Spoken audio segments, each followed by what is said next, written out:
Research has shown that 60% of new managers receive no training before taking on a leadership role. So you're not failing, you're just learning.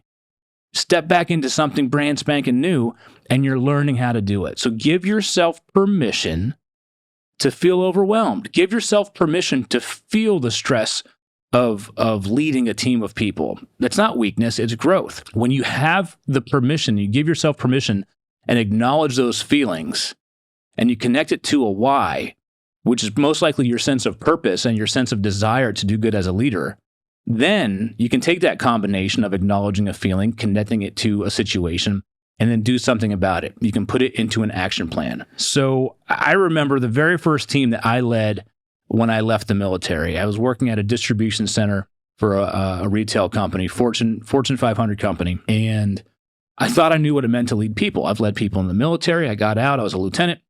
I've been deployed.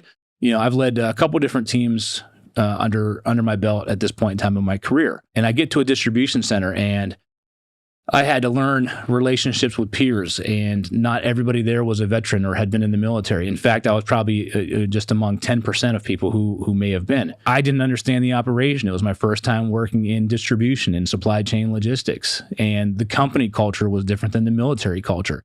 So these feelings of having to acclimate to life outside of the military, having to acclimate and align to a new company and their purpose, having to build new relationships, having to build trust with my team as well as my peers, as well as my boss, and understand and balance all that expectations, man, you had to be really good at juggling. So I didn't know the ins and outs.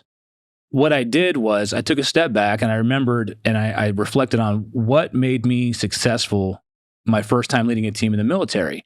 And I just applied those same principles. Get to know my team members on a personal basis, get to understand the process of what we're here to do in the operation, have an expectation conversation with my boss on what success looks like, and get familiar and be curious about what my peers are doing to my left and right. So as soon as I had that acknowledgement of my feeling, connected it to why I wanted to excel, I had a plan of action and I repeated similar success that was in the past and I applied it to the current situation. And that really helped me out.